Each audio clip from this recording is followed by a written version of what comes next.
The item on the agenda today is a meeting with Mr. Gary Delaney of Block 8, Eircode.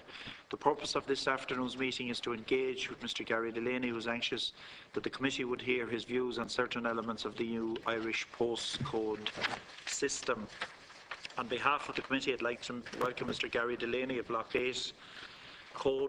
Committee members have already received your presentation, and as we have to complete the meeting today by 1 o'clock, or by 2 o'clock, sorry, I would ask that you confine your presentation to a maximum of 10 minutes in order to allow engagement with committee members and that so the questions can be asked and so on. I wish to draw your attention to the fact that by virtue of section 17(2)(l) of the Defamation Act 2009, witnesses are protected by absolute privilege in respect of their evidence to this committee. However, if you are directed by the committee to cease giving evidence in relation to a particular matter and you continue to do so, you are entitled thereafter only to a qualified privilege in respect of your evidence. You are directed that only evidence connected with the subject matter of these proceedings is to be given, and you are asked to respect parliamentary practice to the effect that where possible you should not criticise or make charges against any person, persons or entity by name or in such a way as to make him, her or it identifiable. I also wish to advise you that any submission or opening statements you have submitted to the committee may be published on the committee website after the meeting. Members are reminded of the long-standing parliamentary practice to the effect that they should not comment on, criticise or make charges against a person outside the Houses or an official either by name or in such a way as to make him or her identifiable. So Mr. Delaney, if you want to start your presentation. Thank you very much, Chairman and Committee. Thank you for inviting me here today, and I believe that what I have to say today is of particular relevance to the matter of the national postcode, and particularly to the chosen postcode, Eircode. On the basis, first of all, of my own experience, I have spent a lot of number of years in the positioning industry, in the navigation industry, of which I've spent 35 years as a navigator, as a land surveyor, and with relevant qualifications in that in terms of experience and in education. And in that regard, particularly in relation to navigation, the whole idea of a postcode and how it may be used is in fact a navigation technology exercise. The conduct of a service or a product or a person from A to B is about navigation. And I come here today as a fellow of the Royal Institute of Navigation with the relevant experience to speak about that. I'm also here for another reason, and that is because way back in 1997, 1998, I got involved with specific interest in coordinate systems and coding systems, or geocoding systems, and I completed a master's degree in that regard. From then on, I followed the idea of how those could be applied to mapping and navigation systems in Ireland and indeed abroad. And that led me in 2005 to start developing what I believed was an address code system for Ireland, not necessarily a national postcode, because it was never been delivered as a national postcode, and it's called Locate Code. And in that regard, since 2010, when that was delivered to the market, I have amassed a lot of experience in a coding system for addresses in Ireland. So I think in those regards, what I have to say today is relevant to the committee and its considerations.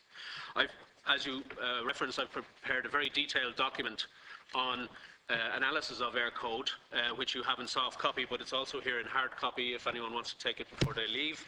It's a very technical document, but the subject actually deserves that, because we're not just introducing a series of characters to define or identify properties in Ireland, we are actually introducing a piece of national infrastructure. And for that reason, it deserves careful attention. It's a technical subject and it needs careful attention. A lot has been made of the fact that maybe An Post will use this. Certainly, it is my opinion that perhaps An Post won't use it much. They may well tolerate it, but they won't use it much because it doesn't fit with their operations. So if that's the case, then we must focus on the other users. And the other users are the transport industry, the logistics industries, the emergency services, but particularly, and one that hasn't been mentioned up to now, and that is the people, the ordinary person in the street in Ireland. If they don't use this coding system, it isn't a postcode. And if they don't use this coding system, it will be relegated to history and to the bin, like other technical projects that Ireland has been involved in over the years. The fact is that Eircode as it stands, when you look at it, gives you no intelligence about the location of the property to be travelled to. In fact, it has less capability than a latitude and longitude, which has been around for hundreds of years, a coordinate system most people are getting familiar with now. Eircode has less capability than that. And I know people would maybe suggest that I'm coming at this with some sort of form of vested interest. So it's important that I might draw the committee's attention to a report by the Global Association of Data, or Address Data Association in the US, who I know the report was circulated to the committee during the week, so I won't go into detail. But effectively, they say that Eircode is not a postcode. And the detail of the discussion is an indictment on Eircode in terms of what it's supposed to do, what it can do, and the fact that it isn't the technical, the new generation solution for a postcode that people have claimed of it. We mustn't forget that when we talk about the history of the national postcode, it goes back a lot of years. But essentially, the national postcode was all about levelling the playing field in Ireland with postal legislation, or sorry, postal liberalisation. In other words, if it is the case that the postal market is liberated, and postal shouldn't just be referred to or thought of mail, because the front line in the postal market nowadays is parcels, and other companies deliver parcels, including the couriers. If it is the case that we must, that market is liberalised, then everybody should be able to equally and as easily find addresses in Ireland. So that's what Eircode was supposed to be about. And if it is the case that people from various industries have come to this committee or in other interviews have stated that it doesn't do that, then perhaps the field is not levelled. And it is my opinion that if we spent 13 years talking about this, that there has to be very significant reasons why it didn't happen. It is quoted that perhaps An Post didn't want it to happen. That's on the public record. I will say that it wasn't discussed, or a postcode hasn't been discussed for 13 years or designed for 13 years. It has been designed only since January of 2014, when the winning bidder, Capita, engaged directly with An Post to design the code. And that the document which covers that is in the public domain. It's called the Postcode Design Document, which runs from January 14 to May 14 when it was published. And that consists of a consultation with An Post only. There is no record of consultation in that document with other people. So that's the basis. So I'll deal firstly with perhaps the fact whether, or the issue whether Eircode has a legitimacy. And I'm not going to go into all the detail, and I've raised some topics in this analysis of why Eircode may not have legitimacy.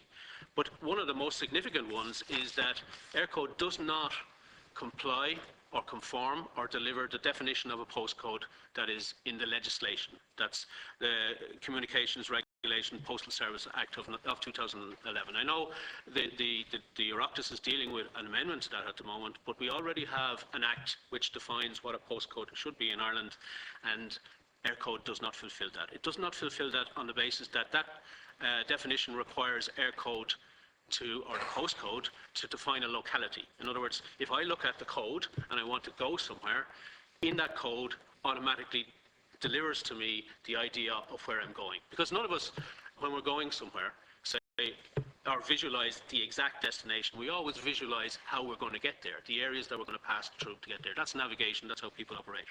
And that's why the definition says that the postcode should define a locality. Very specifically, in the design document for Eircode, it says that it will not define a locality. And An Post have requested that it wouldn't define a locality because there would be unreasonable expectations about where people live, etc., etc.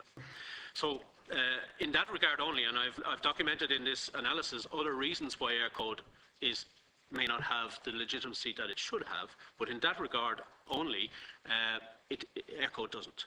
And in fact, if you read the definition, it becomes very clear that Eircode, the method that An Post uses for sorting right now, which is the post-town model, which everybody's familiar with, and which the High Court gave sanction for An Post to operate and use in 2012, that better conforms with the legislation and with the requirement. So in fact, if we go ahead with Eircode, we may well have the possibility of two postcodes operating in Ireland, one which has legitimacy with High Court sanction, and the other which has no legitimacy. And if Eircode is to be used as a property identifier, we'll say for property-related taxes and etc., then it could very well easily be challenged.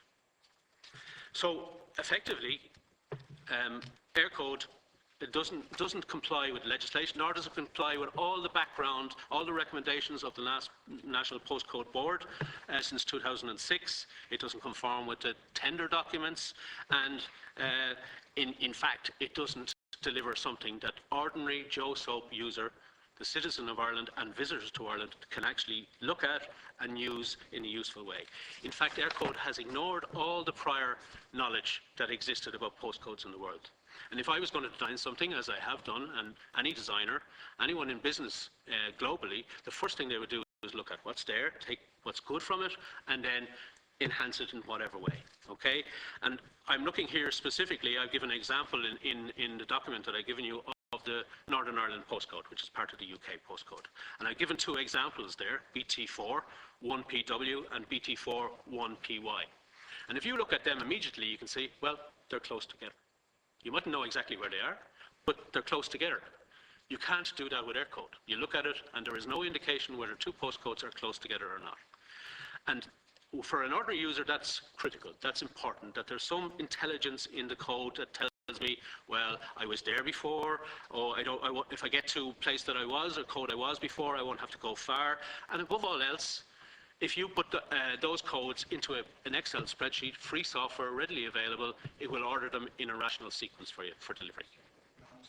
Okay, I'll finish very briefly, and we'll take the questions. So again, just pointing to that, Eircode doesn't deliver intuitive capability for ordinary people in Ireland. There has been a suggestion that Eircode is about a core requirement for mail. But I would argue that Eircode or a national postcode should be for the widest breadth of national requirement. For instance, there was a suggestion that Eircode for non-core things that apps would do. It is well recognised that anything that is totally dependent on technology, completely dependent on technology, especially if it's being delivered by a state which has responsibility to its people, must have a fail-safe. In other words, it must have a backup to that it can be used in a manual way. Eircode cannot be used in any manual way. Okay? Chairman, if you don't mind, I'll just finish on one point. There has been much made of the fact that Ireland has non-unique addresses, and that is true. But that is a concern mainly for people who operate address databases, lists. The real problem in Ireland is what we call ambiguous addresses. And that's a whole different problem, and a much bigger problem. And that is a very simple one, and that everyone here has experienced. You're outside a door in a busy street, and you don't know which door is the right one. Which one is it? We don't have numbers. It might be an upstairs apartment over a shop that is not identified. There might be somebody who is running an alarm button, has collapsed or whatever, and the emergency services are trying to get there. Ambiguous addresses are the big problem. Eircode does not resolve that, and it relies or tries to rely on technology, including GPS, to do that. And as a GPS expert, I can tell you that in my world, we would not rely entirely on it because there's lots of limitations. And in that respect, in a busy city street or town street or urban area where there's upstairs, downstairs apartments, back and side entrances, GPS cannot resolve that and will not resolve that. Okay, thanks very much, Mr. Delaney. So if we, Deputy Culreevy, do you want to? Yeah, if I might, Chairman. And Mr. Delaney, thanks very much for coming before us. I know that you've offered on a number of occasions, and I was a little bit concerned for a while here that we wouldn't have a quorum when you did come, and I'm conscious of the fact that you've travelled the whole way from Cork. This is something that I have some little knowledge of. I obviously wouldn't have the extensive experience that you would have in this whole area. But I confess that I've been asking questions because I had some concerns in relation to a number of aspects of Eircode. I've concerns about the cost of it. I've concerns about the value for money of it. I've concerns about the fact that I believe you offered a solution, that was free? And, Code free to the state on 2 occasions. okay, I'll follow up on that. I'm just outlining the concerns I have. And so when I outlined my concerns initially, the response from the department and from the minister and from Capita was that this is more than just a geographic code. That it's something to help services, and it's something to help departments, and it's something that they'll be building on into the future in order to provide a better service. I've asked, exactly what processes will change to provide that better service, but I haven't got an answer to that line of questioning yet. So I continue to have serious concerns about Eircode. I'm not sure what I can do about it, because it seems to have taken on a life of its own, and that's it. But I continue to have serious concerns with it. So can we go back? No, you said that you offered a solution to what you understood government wanted from a postcode system way back in, when was it? 2006, the National Postcode Board made 9 recommendations. Okay. And Locate fulfills every one of those. It is arguable, and strongly arguable, not just by me, but by other people that... sorry. Maybe if you could have list the questions, and then we'll get full answers to all. Okay, well, that was the first. Just talk me through whether you had access to the specification of requirements when you made that offer. Secondly, I'd like to talk, if you could, if you have the information, to talk me through what you see as different between the proposed system and the system that you offered for free. The third question is, can you identify any service benefits into the future that would be offered by the Eircode solution that wouldn't be available within Locate? Okay, just to deal with the requirements first. As I said, there's a long history, and I've dealt with that in the document, and I hope that people will have time to deal with that document in detail or to have a look at it. In 2006, the National Postcode Board, which were appointed to come up with recommendations in relation to a postcode, they defined 9 criteria. As I said, it's arguable that Eircode doesn't actually satisfy any of those. There's 2 particular ones. One is the bit where it says that Eircode, or the National Postcode, should be constructed into small spatial areas. Okay, now Locate does this, but Eircode doesn't. And what we mean by small spatial areas, I've made the point about localities in the definition of a postcode in the Act. Specifically in the design document, Eircode doesn't do that. So when we made the offer, we were conscious that, and I'm conscious from my navigation background, that any person here going to anywhere, first of all, visualizes the localities that they have to drive through to get there. Okay, and those recommendations were picked up by the board and brought forward. So we knew we could address that. We equally knew that we could address the idea that the code must be future-proofed and must be based on technology, but also should be easy to use. It shouldn't be hidden and easy to use. And this goes back to my point that any postcode, and we just have to look at the UK postcode, which has survived for 50 years. It has problems. I'm not recommending the UK postcode, but I'm taking ideas from it that have worked. It has many features that work. The fact that anybody can look at it and they can iterate or intuitively guess that something is closer or further away.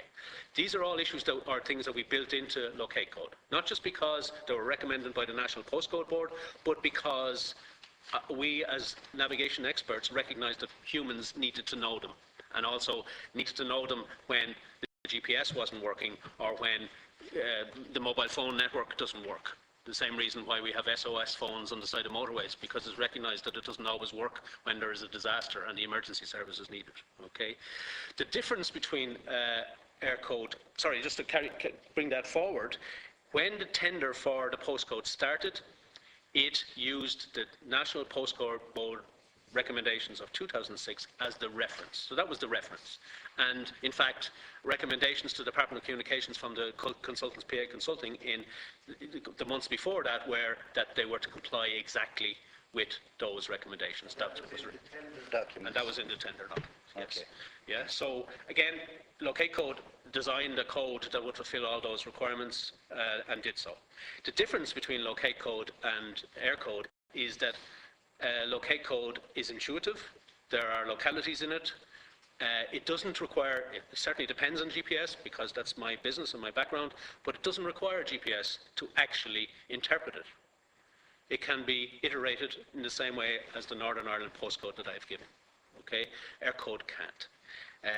The other thing about Eircode is that it's totally dependent on a database which must be kept up to date. Now, I've supported sat-navs in this market for nearly 15 years. So I know GPS and I know sat-navs very well. And I know people don't bring them or keep them up to date. And I dare say if the sat-navs owners here amongst the committees, I could count probably on one finger the number of people who have ever taken time to update them. If you build a postcode that is totally dependent on a database, and in that database there are coding systems that can change and need to be updated on a regular basis, then if the sat-nav is not up to date or the GPS is not up to date, you can't use it. If it's reliant on over-the-air communications, internet and mobile phone networks to access that database, then we know as a piece of national infrastructure, it has the potential to fall over in the event of a major emergency or a major disaster. And a major emergency can be just a major pile-up or crash on a motorway where emergency services need to get to the right location,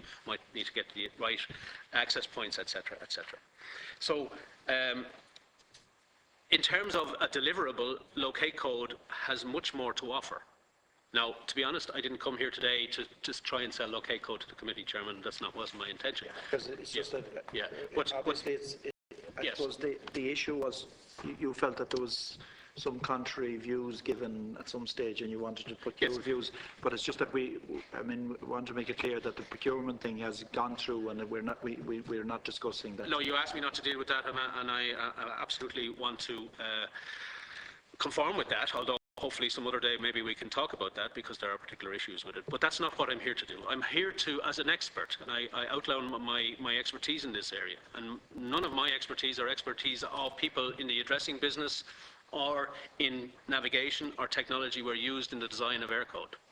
I'm here to highlight the limitations, the severe, distinct limitations of Eircode.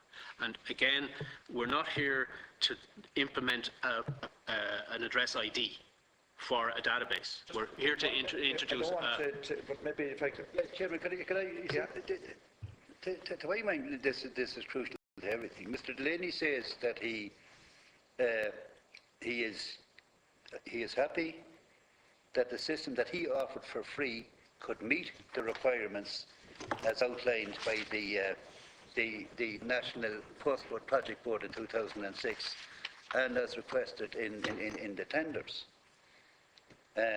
He's commented that Eircode can't. That's a crucial question that needs to be answered. And we have, it's just, Deputy, and without prejudice, what I'm saying here is that we haven't, I don't think any of us here, apart from maybe Mr. Delaney, has the expertise to either contradict or say you're right, just as we we quizzed the department on this and we quizzed other companies on it as well. I mean, so some of the points that were made is that in relation to why Eircode, because it was more suitable for a country with a more rural base than that was my reading of it, that it wasn't suitable like the British system of clustering and but again, as I said, I'm not here to contradict anything because I don't have this sufficient knowledge. If I can address that, because you've raised it, this non-unique address issue is an issue for a database, for navigating or finding a way around a database. For people in the real world, emergency services, people get into farm accidents, people, tourists, angling, whatever, all of which are a key part of the society. They're interested in non-ambiguous addresses. which is the bit where absolutely, the technology. So, you know, just to make the point as well, the point was made that the last 4 characters of Eircode would be random because we couldn't make them sequential because of new builds. Now, absolutely, that makes no sense because first of all, nobody but Capita in the design document looked for a sequential code in the first place. In the design document where Capita engages with An Post, they ask specifically, will the code or should the code be sequential? And the reply from An Post was, we don't need it to be sequential because they deliver by local knowledge, so therefore it shouldn't be sequential. So we now have a code that is random because An Post said it shouldn't be sequential.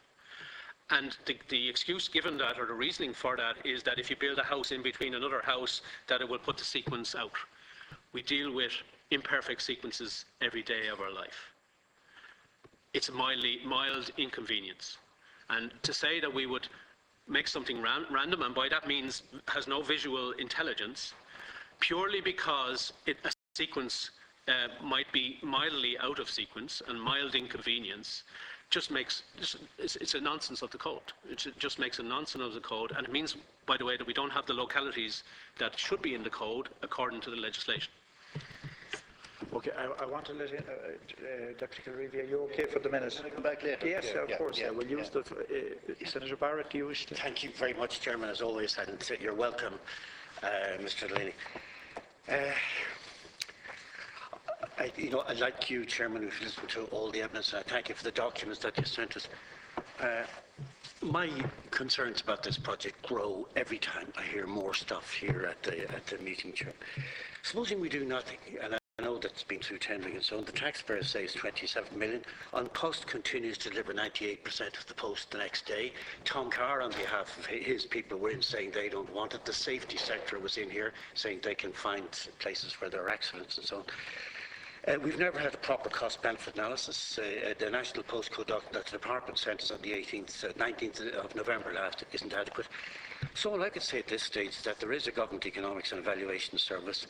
The head of the Oversight Committee is Professor Francis Ryan, whom we all know, of course.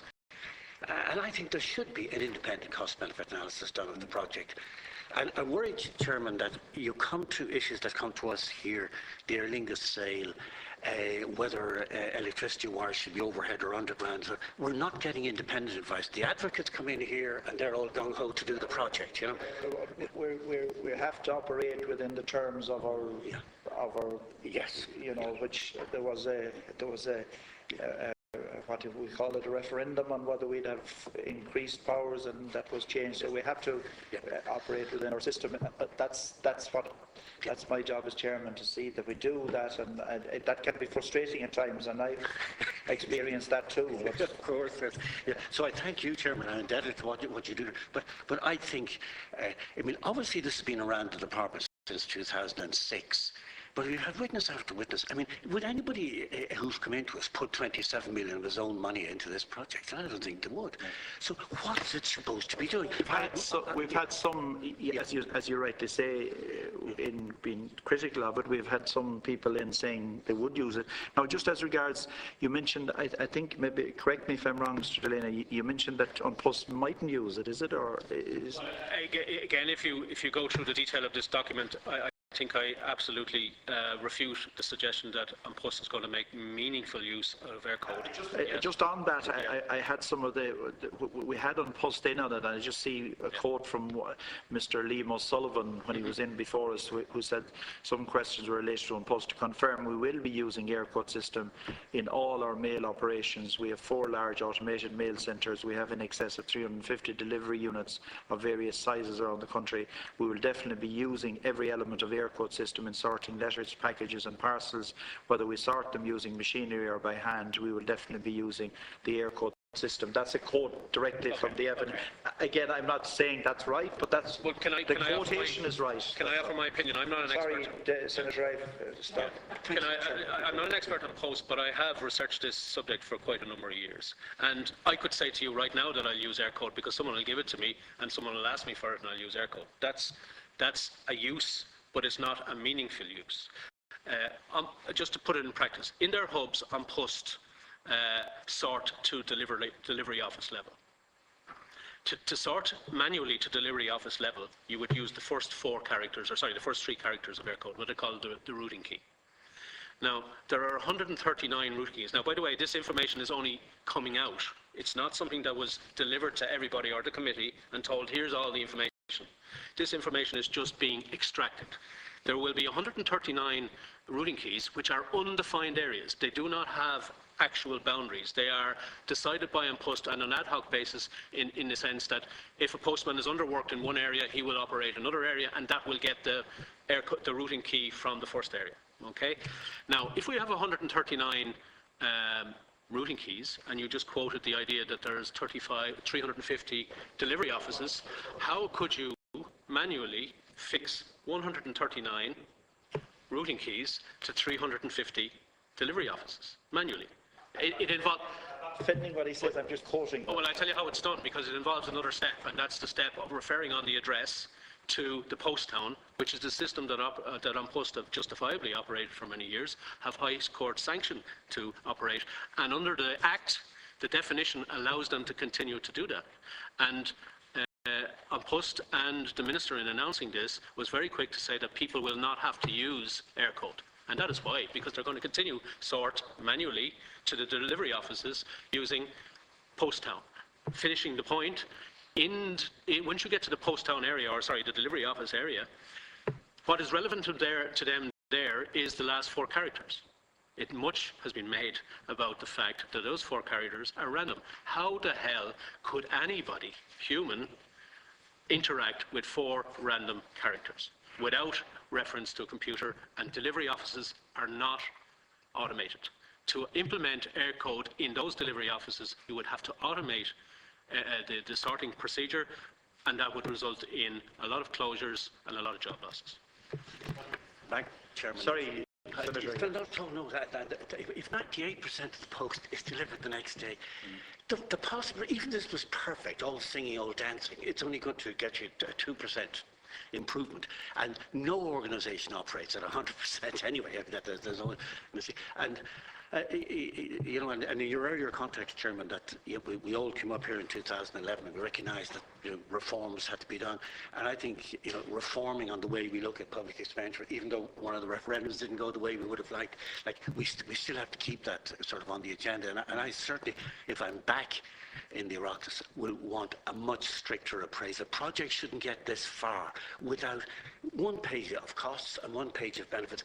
One of the ones that I hear, for what it's worth, is that the real aim for it is to catch guys claiming the dole under 2 names or something. But that has nothing to do with the postcode. If the Minister for Social Welfare wanted to do that, I think that should go to a different committee of the Oireachtas. But I mean, it's reduced to that level, Chairman, that I can't get any postal benefits. We've heard Tom Carr, and we've heard the ambulance people and so on, all iffy.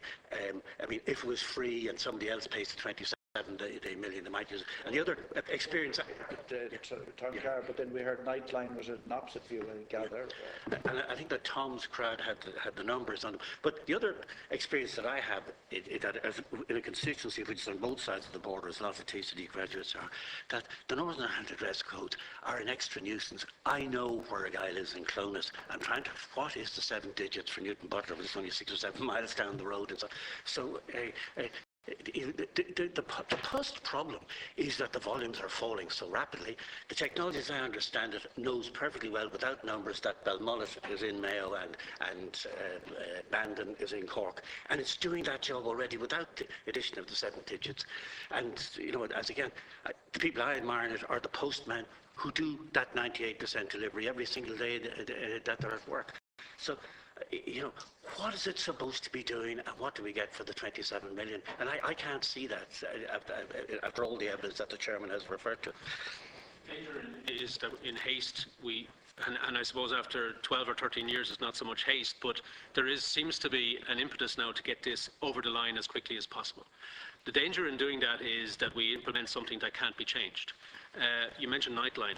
Nightline, when he presented here, suggested that and made a strong point about his concern about implementation, and also mentioned the idea of a pilot. And every postcode in the world that was ever implemented, Uganda, Tanzania, all over the world, the Emirates at the moment, will do a pilot to test and to make sure it has value first. John Toohey of Nightline said that should happen. That's not planned. So that's very concerning. He also said in a separate interview that if it doesn't work out, we can tweak it. Tweaking a postcode is like tweaking the Lewis red and green line with huge cost and inconvenience to a lot of people afterwards, and only will result in the postcode not being used, Eircode not being used for any purpose. So, you know, there's a danger here that we just accept this because it's got so far, and, you know, there's the history of documentation, and there are many statements. At the end of the day, you must look at it. Look at the code, Eircode. We have very little information on it, but we can all look at an Eircode and see. I've provided a reference of it in Annex A of my document there, and look at it. You don't get any information from it. It's no use to anybody, including a postman.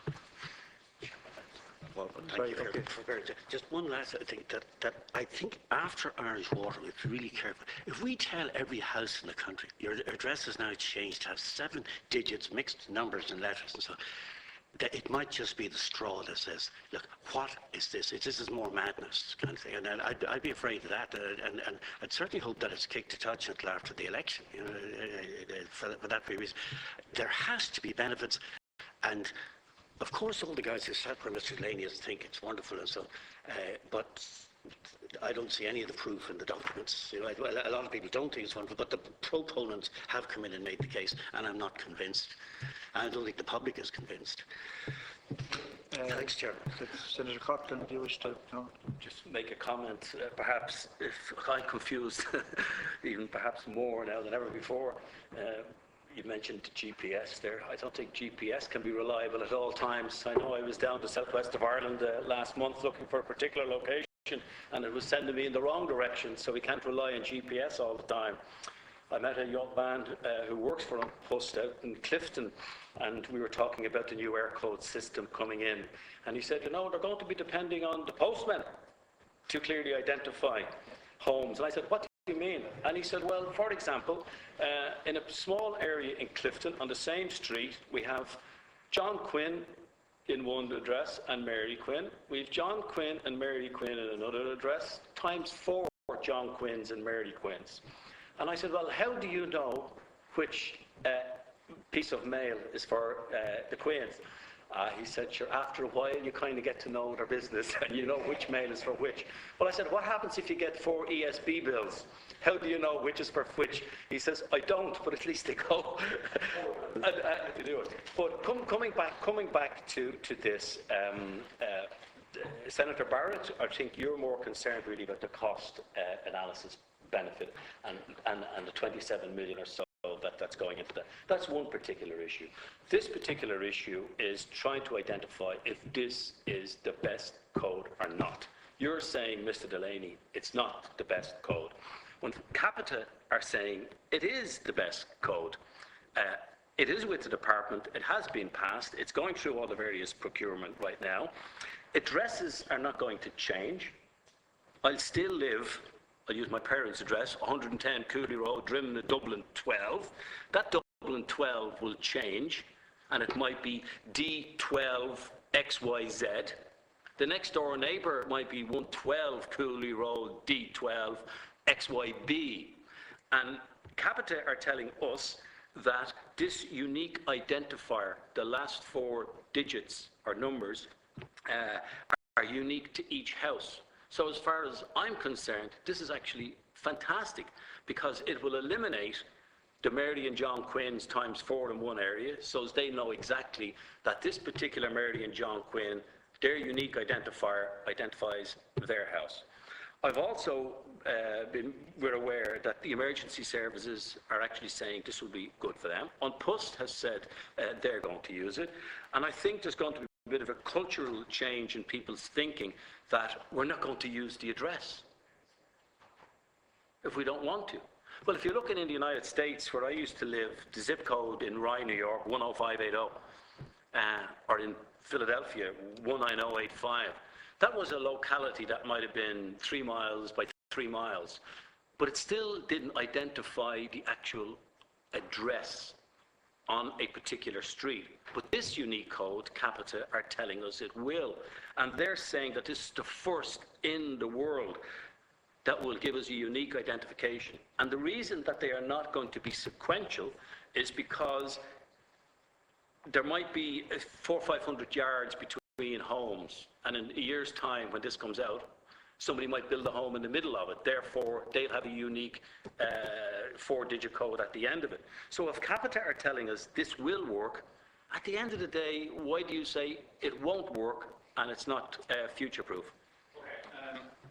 There's a whole lot of what you said there, and some of which I've answered already, I think. And I respect what you're saying, because it's certainly, we all want to believe the people who have been awarded a contract to deliver this on our behalf.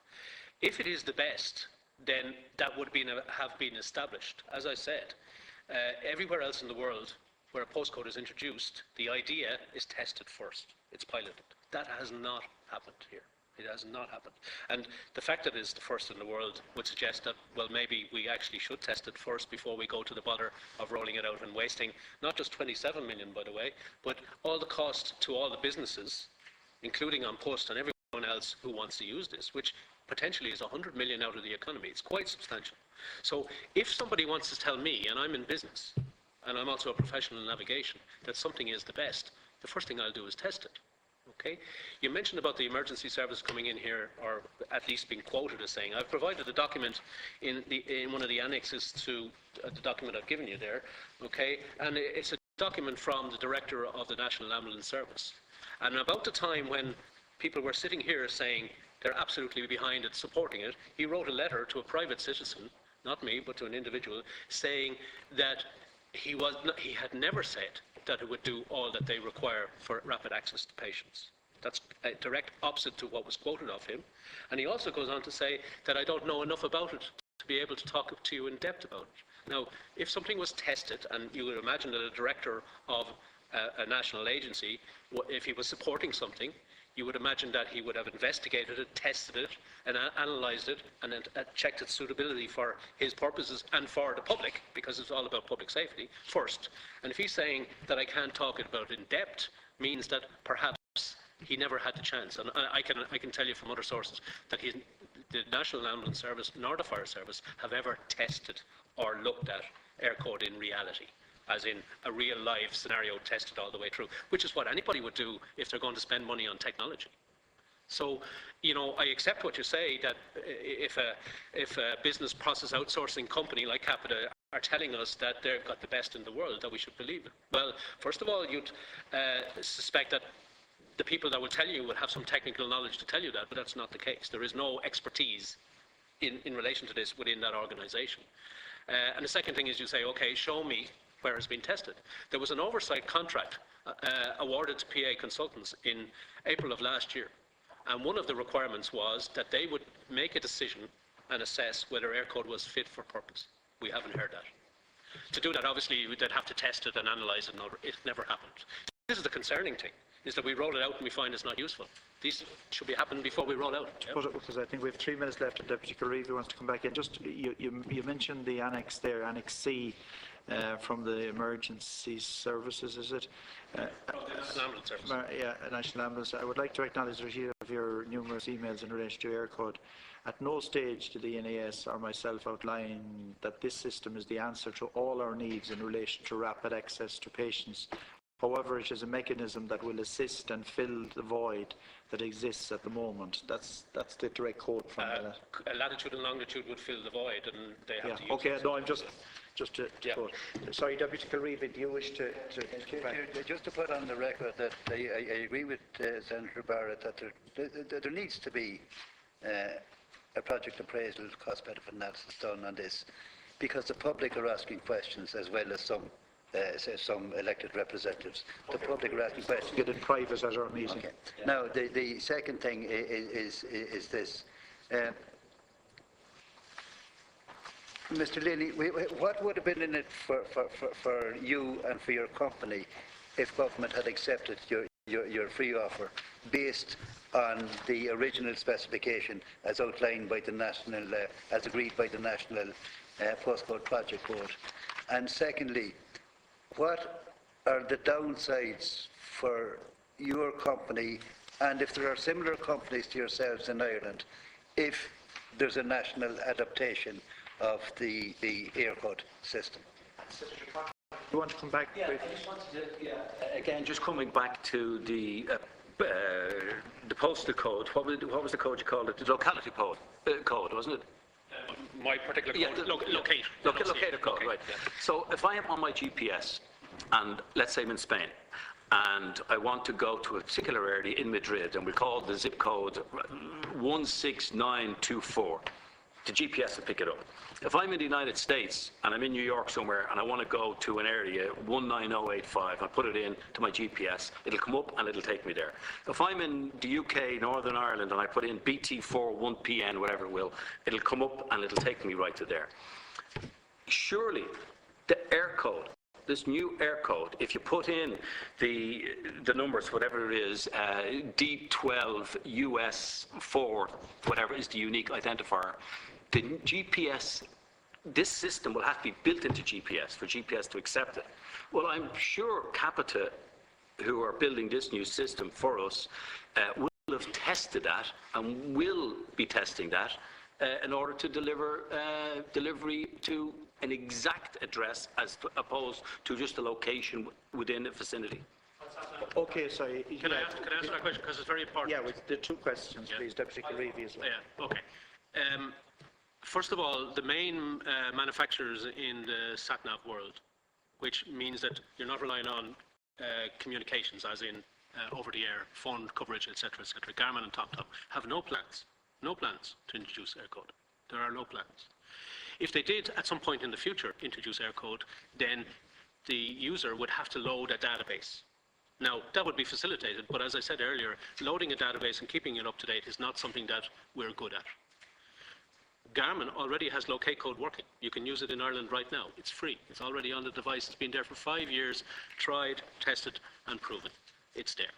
Okay, so, you know, I accept what you're saying because that's what people expect. But unfortunately, with Eircode, that's not happening. And I could, in camera, tell you about the conversations I have had, because I deal directly with Garmin and TomTom about Eircode. You asked me about the downsides. Yeah. Again, in Annex D, I've listed a selection of hundreds and thousands of locations in Ireland that will have no Eircode. They extend from farms, where we have lots of accidents nowadays and emergency services never need to get there, forests, where fire service have to get to entrances, to outdoor sporting events, to outdoor leisure activities, and including festivals. They include, on a campus like UCD, all of the properties there except one where the mail is delivered. The downside of Eircode is that it will not address all of the requirements of this economy. It will not address all of the needs of a modern economy. And if we are about to introduce a postcode that isn't a traditional postcode, it's worse than a traditional postcode, and it doesn't address your requirement, the modern requirement, and logistics companies aren't interested in going directly to properties. They want to know where the entrance is, so it doesn't address that either. Then we have a code that within a very small number of months will not be used. Not be used at all.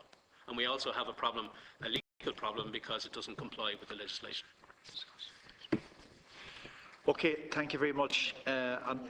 On behalf of the committee, I'd like to thank Mr. Delaney for attending. It is my understanding in the case of the postcode that the government awarded the contract to Capita in 2013, and it's due to be launched, I think, in July. However, we will be forwarding a copy of the transcript of today's meeting to the Minister for Communications, Energy and Natural Resources. So thank you very much. If I could ask that, there's a hard copy if you want that, Yeah. and that there are some recommendations in that, Chairman, that I would ask you just to briefly take a look at. Yeah. Thank you. Well, all of them have copies, yeah. Thanks. So as there's no other